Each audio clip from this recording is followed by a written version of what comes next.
The next woman I'm going to ask to the stage, another doctor. We have a lot now in our community. And before I do the formal bio, what I'll say about Dr. Wanda Thomas Bernard, first of all, for a long time, social work was women coming into our communities and telling us about ourselves. And Dr. Wanda Thomas Bernard is one of the foundations of Black social work in this province, so that when we're in our communities and families, it's people who look like us that know where we're coming from, know our culture, and can help us heal rather than coming and splitting communities apart. So that's such a powerful thing. One of my experiences with her is her coming to the Nova Scotia Community College, and just how the women there that were from the same community that were back getting their educations, how inspired they felt to have her coming in and speaking to them, not as some woman up here, but as a woman just on their level. So it's a real honor to introduce her today as well. So Dr. Wanda Thomas Bernard is a social worker, an educator, a researcher. You may be familiar with the Racism, Violence, and Health Project that talks all about how work and racism affects us mentally and physically. She's a community activist, an advocate, and a mentor who has been awarded the Order of Canada by the Governor-General Adrienne Clarkson in June 2005, and most recently was awarded the Order of Nova Scotia. Since 1990, she has been a professor at the Dalhousie School of Social Work, while she held the position of director for a decade. Dr. Bernard is the chair of the Nova Scotia Advisory Council on the Status of Women, and she previously served as a commissioner of the Nova Scotia Human Rights Commission. So everybody, please welcome to the stage Dr. Wanda Thomas Bernard. You never know what someone's going to say about you when they introduce you. I'm not going to have someone take me off the stage, my namesake. So I'm setting my timer. Maybe it's something about the name, but I can get pretty carried away too, Wanda. It's very easy to do. It's actually very humbling, very, very humbling to be here in the company of such great women, celebrating Black Canadian women. So I thank Historica Canada for doing this. I thank the TD Bank for sponsoring this. I thank Lally for inviting me. Now, where did he disappear to? Oh, there you are. Yeah. I thank you for inviting me to be part of this evening. So we were each told we had 7 minutes. I'm giving myself 8.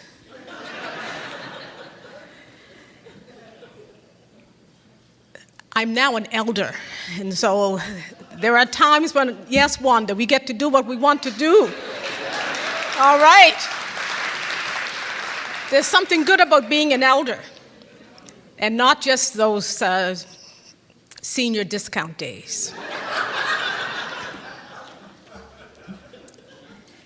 As the first African Nova Scotian person to be hired in a tenure-track position at Dalhousie University some 26 years ago, to be tenured and promoted to full professor, and to work in administration, as Elle said, for 10 years, believe me when I tell you, I had no roadmap.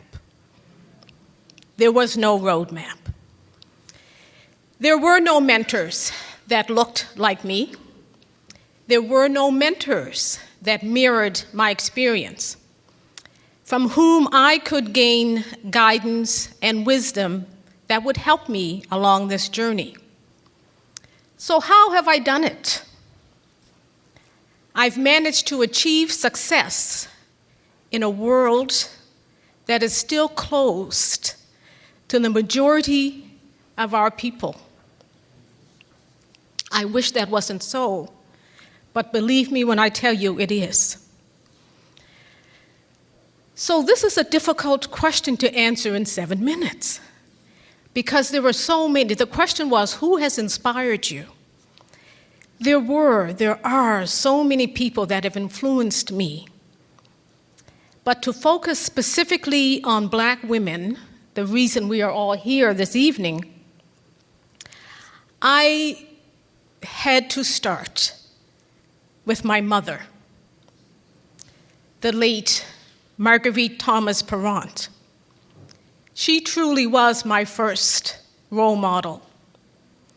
widowed at the age of 39, with 12 children she was caring for, 10 that she raised and 2 grandchildren, and there was a goddaughter in there somewhere as well at some point. You never knew who was going to be sleeping at our house.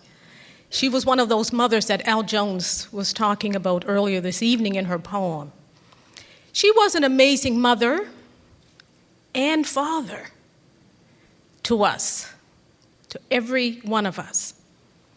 She survived sexism and racism that affected every part of her life.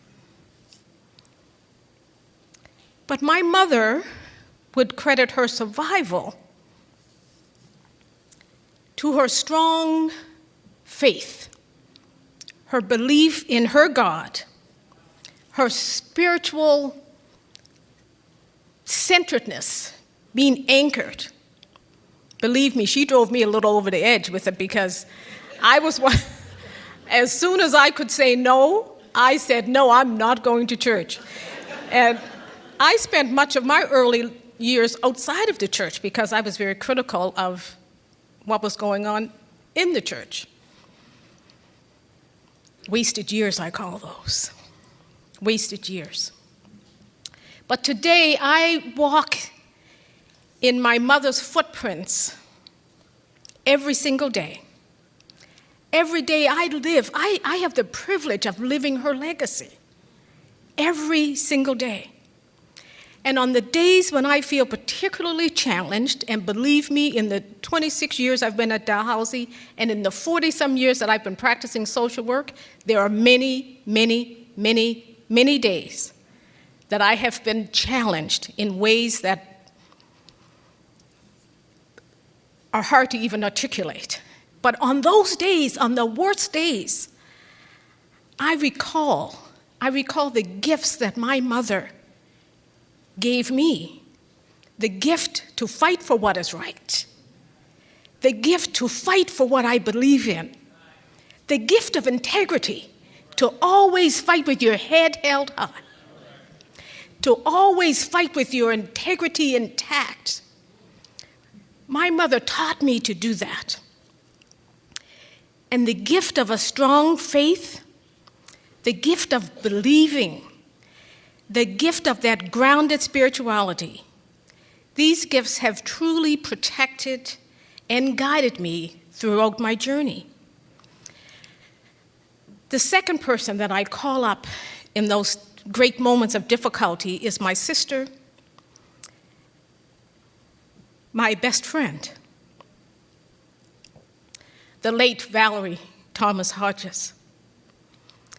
Although Val, as we all fondly called her, was only 2 years older than me, she was really larger than life to me. Valerie and I and our cousin Connie Glasgow White, we were the first young people from our community to go to university and to graduate. And there was a lot of pressure. But my sister Valerie never seemed to feel the pressure, or at least she didn't look like she did. I felt the pressure, and I looked like I did. Connie became a teacher. Valerie became a nurse and a health educator. And I went into social work. Valerie started her own home health care business in the state of Illinois at a time when you didn't see black women in business, especially not black Canadian women having the audacity to set up business in the United States of America. She must have taken a page out of Viola's book, I believe. I believe she did. Her resilience, Valerie's resilience in the face of very difficult circumstances, was remarkable. And her legacy continues to give me courage when I am faced with adversity. As an academic, a teacher, a writer, a person who's responsible for inspiring the next generation, and I see some of my students here tonight, I will tell you that I have been motivated to be the best that I can be in that level by 2 amazing African American scholars. Some of you may know these names. Bell Hooks. Oh dear,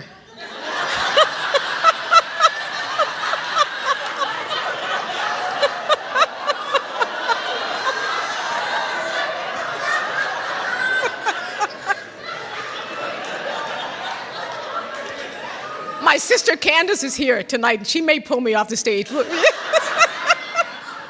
Can I take one more minute? Okay. So bell hooks and Patricia Hill Collins. First of all, bell hooks taught me that we can theorize from our own experiences and that our research and writing is a form of activism. Having the opportunity to meet bell hooks when she visited St. Mary's University was a highlight of my career. And it was an experience that I got to share with my daughter, who was a social work graduate student at the time. And then the other person, Patricia Hill Collins, she may not be as well known to the general public, but one of her most well-known books is Fighting Words, and it's about black women. And I think the other one's Politics of Black Women. But her work on the politics of black motherhood and the role of other mothers led me on a journey of inquiry and discovery into other mothering in various contexts, including the academy. Her work encouraged me to do research with black men, through which I was able to name the contributions of black fathers and black other fathers in our communities. And finally, Patricia Hill Collins' body of work led to my passion for working with African Canadian students, mostly women students, inspiring them and teaching them the power of writing as an action to fight for change. I also had the opportunity to meet Patricia Hill Collins at a conference where we were both speaking in Toronto at York University. And I also shared that opportunity with my daughter, Candace, which was really a memorable occasion. So, in closing, as an Afrocentric feminist, I'm grateful to all of the black women activists whose love, resilience, resistance, and tenacity and vision for a better world give me the courage to continue to fight for change. Thank you.